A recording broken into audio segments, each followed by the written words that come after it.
Uh, Perfect. Looks like you've taken a day off here and a day off there.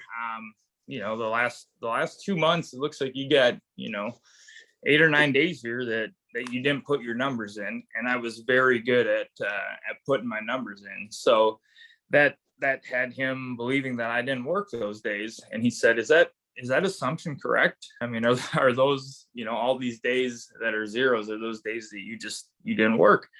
And I said, "Yeah, they are." And I hate being told what to do. And Nathan, I mean, we had a love hate relationship. We butted heads once in a while, but one thing he knew how to do was to challenge me and hold me accountable. So he didn't come at me aggressively. He just said, "Hey, you're on a 15-week green out string. I mean, you're hitting your numbers. I'm not coming down on you, Tyler. So don't take this as me attacking you." And I was like, "Okay, that's good to know, because I feel like I'm doing fairly well at this point."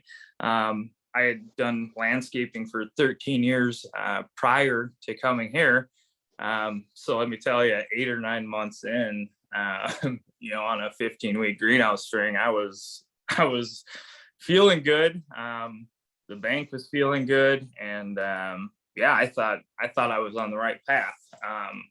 So he said, "Well, Tyler, let's talk about what did you do 2 weeks ago on a Thursday, right, when you took that day off?"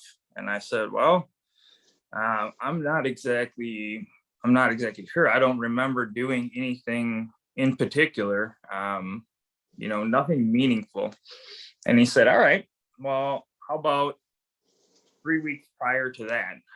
Do you remember what you did when you took that Thursday off?" And I was like, "Oh man, no, probably laundry and yeah, honestly, not much. I'm sure there was nothing meaningful." And so Nathan said, "Okay, well, that's fine, but I know, Tyler, I know when I hired you, that you had a pretty big why, and you had some reasons why you came here, right?" And I was like, "Well, definitely."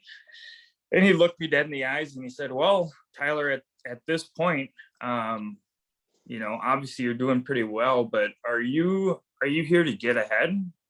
Or are you here to just get by?" And I said, "Well, I want to continue to get ahead, right? That's why I'm here."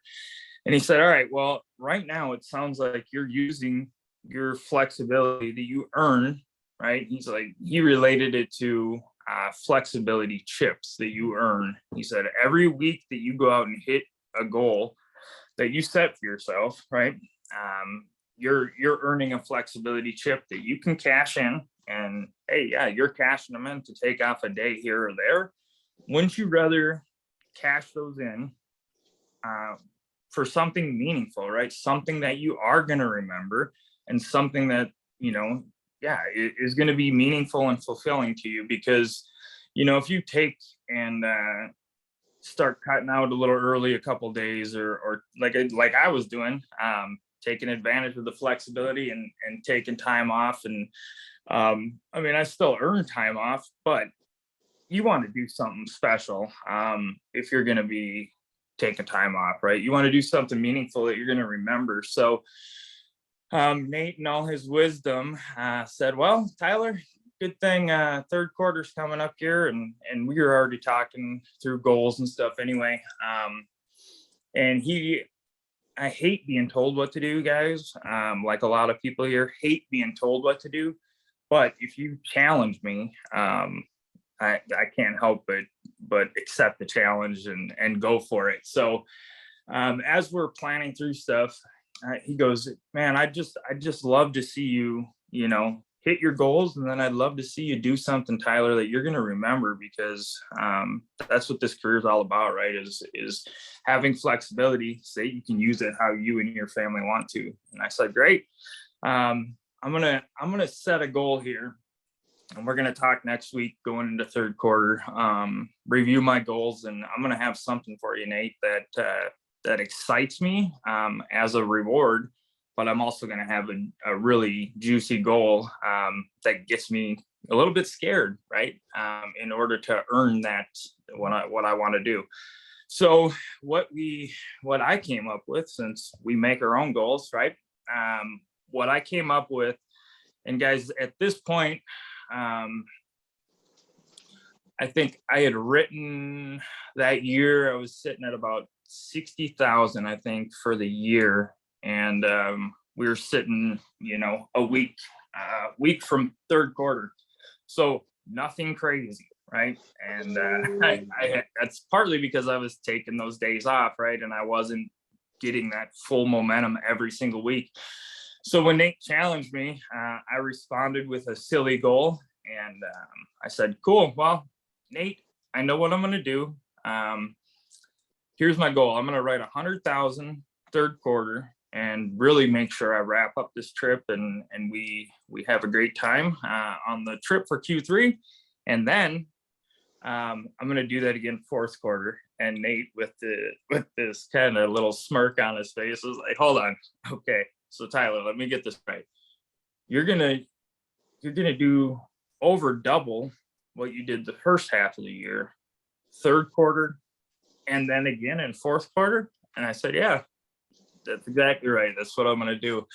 And he didn't know at the time, but I had a pretty big trucking company that I had set up that I was set to start working with. And moral of the story, ended up writing back-to-back 100,000 quarters. And after I told him the goal, he was like, cool. So we've got the goal, right?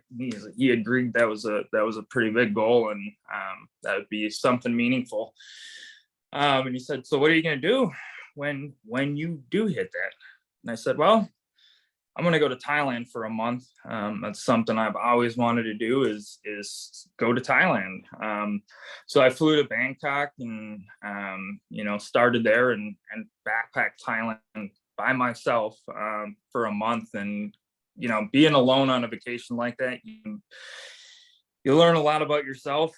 It definitely taught me some things and forced me to grow, and definitely faced some fears traveling alone in a foreign country for 30 days. But by conquering those fears and overcoming those, I also met people that I still, stay in contact today with from all over the world that I met on that trip. So was going to share some of those pictures, but I'm sure you guys can about imagine how beautiful that was. And then, guys, we get flexibility here.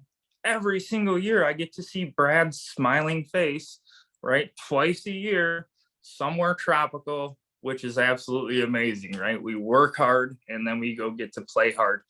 But that trip was really awesome. And I was like, man, that's what flexibility is all about, right? That's why I love this career and that's why I stick around.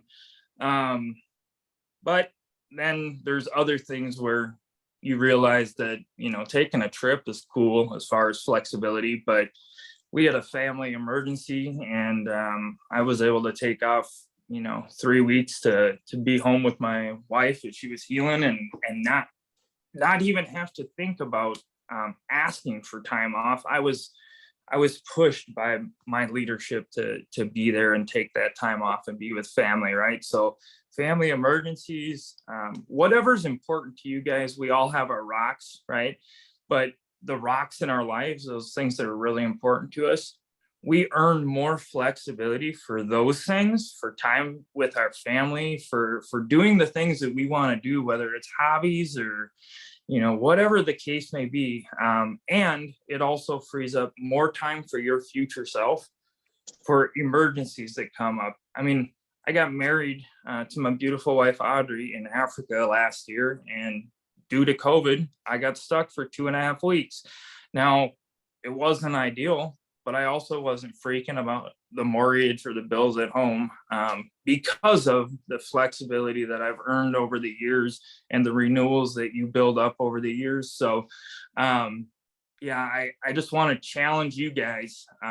If you didn't hit this trip to Puerto Rico, take a look in the mirror and just take a look within and ask yourself, am I taking full advantage of this opportunity? Right? Am I putting in the hours that I tell myself I'm going to work every week? Because successful people do the things that unsuccessful people don't want to do. early on, right? But if you can continue to do that, you're going to look back a 2 or 3 years from now, you're going to look back and just shake your head in awe at what you've built, and how that's opened up time for you and your family. So that's what I got, Brad. I wanted to cram it in here and get it all in. And it looks like went a couple minutes over, but I'd love to answer any questions for you guys, if anybody has any questions.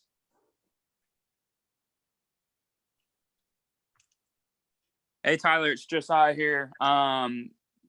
Quick question for you. What are your mantras or affirmations that you tell yourself when, maybe you have hit your goal for the week and, you need to still stay out there and shake some hands?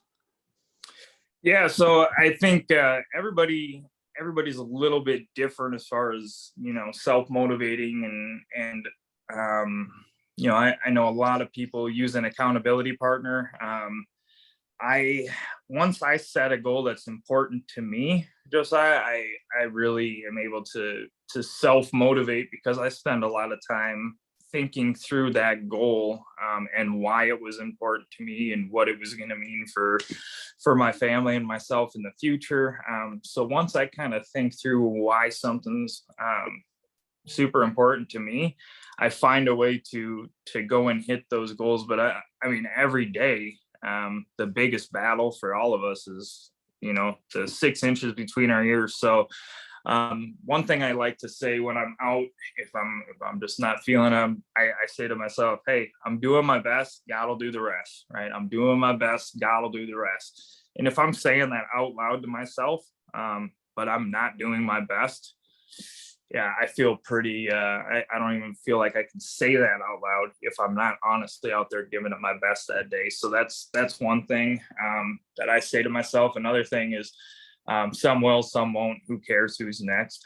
Just, super easy to shake off the negative people and go see some positive people. So those are a couple things that I say to myself when I'm out in the field.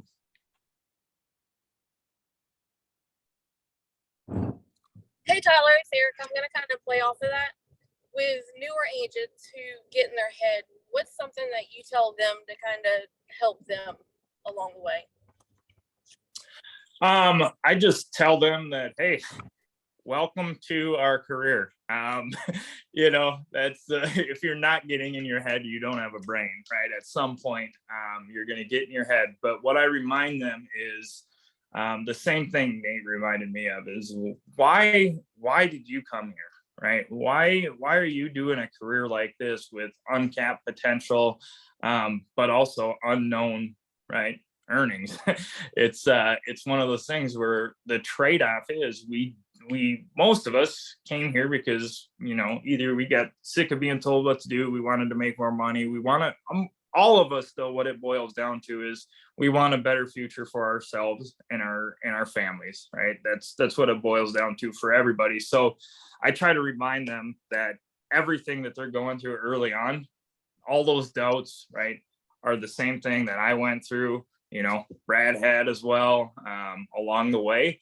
And we had people that we looked up to and reached out to for help.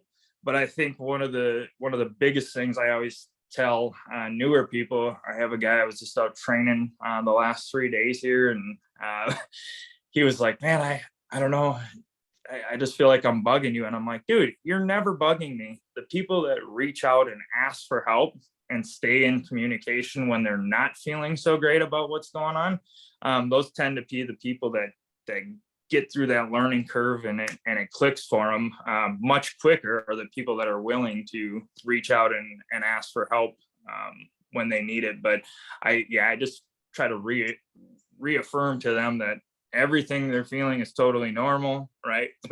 We all feel those things, and that it only gets better, right? But if they focus on why they're here, right, usually that's a much stronger reason, right? That's usually going to tip the scales in the favor of, okay, is your why, right? Whether it's making more money, you peel back a layer, that's probably to help your family, right? So that should outweigh the discomfort of hearing some no's and, hearing, I mean, I've heard 48 no's in a day, and yeah, it kind of sucks. But at the end of the day, if you know that every demo you're doing is getting you closer to a yes, and every demo you do is getting your core 4 dialed in, and you want to get through those first 100 demos, well, yeah, your why, if it's strong enough, will kind of help drag you through that. So I just try to bring that conversation back up as, hey, I know when we talked, 3 weeks ago, this was why you're here. And it just kind of reminds them like, yeah, okay, that I can hear some no's, because the reason I'm here is I want those trips Tyler was talking about. I want the ability to be there if an emergency happens for my family. I want to be able to take that time and be there for them, right? So if you're thinking about the future and the real reason you're here, if that reason's strong enough, it'll keep you around and help pull you through some of those tough times as well. So think through your why. If you're not too clear on that, get clear on that why. Thank you. Yeah. Heck yeah. Anybody else got anything they want to throw at Tyler?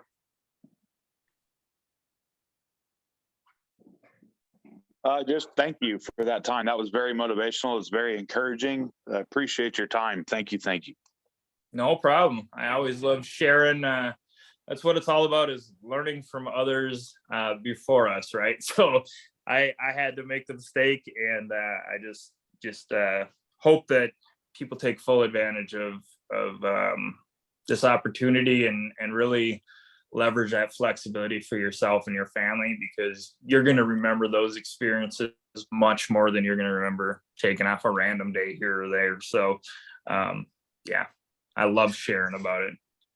Hey, Tyler, Van here. Quick question for you. I know there was, and you've said as much in speeches you've given before, where there was a time in your career early on where you didn't run it as much like a business, as much like a kind of a hobby, kind of did it when you felt like it. What was the big thing, besides Nate's conversation with you about getting ahead versus getting by? Is there anything else that kind of helped you make that turn and help you really, run your business like a business and start getting the results that you came here to get in the first place? Yeah, if you stick around guys like Van and Travis and everybody that's here, right, it just kind of starts to, the good things start to rub off on you, right? So you see the example from Aaron Stope and Justin when I go into the office, and just being around great people that are building a business. I mean, I never had any input from family. None of my real close family has gone to college or anything like that. So I just came in with an idea of, hey, I want to make $100,000 and that'll be awesome, and I'll be super happy. And that was like a pie in the sky goal coming in. And as the years progressed, man, I kept my goal right there. And Nate was like, well, hey, dude, open your eyes, because you're here, but there's so much more available here, right? There's so much more that this business can do. And just through conversations and being on trips with people like yourself, Ann, and having those conversations, and just seeing how happy people are that are here, that have been here for years. It's just an amazing group of people. And I think that's where a lot of it comes from. I've learned so much from how I'm gonna start, damn it, man, I don't want to start tearing up here, but no, I've learned a lot about just life and just being a father and business and everything from people on the Zoom call and people all over the country that we work with the last 9 years I've been here. It forces me to continue to grow, and sometimes that growth is painful, but it's necessary and it's good. So I think it's just been something that has been passed down to me from Travis and Nathan and the people I work with, where you see how happy they are, and you see the type of lifestyle that they have and that their families get to have. And it's like, man, I never thought something like that would be possible for me. So I'm gonna run this thing like I need to, and start building and giving other people this opportunity as well. Because once you once you see what this can do for you and your family, it makes it really fun to share that with other people. And the most fun is to see those people on these trips coming up to Puerto Rico with their families for the first time, sometimes being out of the country. It's very meaningful. So yeah, I guess I think I just picked that up from being around you guys enough and staying here long enough to see that this is an amazing opportunity. And the best way is to stick and stay and make it pay, and do what your business needs you to do each and every week to continue to grow it. Thank you for sharing that, man. I appreciate it. That's awesome. And love you, brother. You too. Yeah. Love you, Tyler. I love all of y'all. Y'all, Tyler is he's an amazing man. Absolutely. And it's Tyler, as you always know, man, it's been an honor and a pleasure. Just continue to grow with you and know you, over the last 6 years that I've been here, man. So thank you for pouring your heart out with us this morning, man. I love you, dude. And You too, bro. I'm super excited to see you in Puerto Rico here in a few weeks, man. You and Yeah, Audrey. buddy. Y'all, I think that the summary of this call is, just do what you say you're going to do. Don't take advantage of the flexibility and earn it. And when you do that, you do amazing things with your life when you earn it, just like Tyler has. And the impact that you have on everybody in your life becomes amazing when you really earn the flexibility. And the amazing things that you're able to do when you earn it as well, the amazing trips and experiences of life, but you got to earn it first. So Tyler, thank you so much for being on the call this morning. I love you, brother. And yeah, everybody, let's go out there and earn it today. Woo! Let's earn it.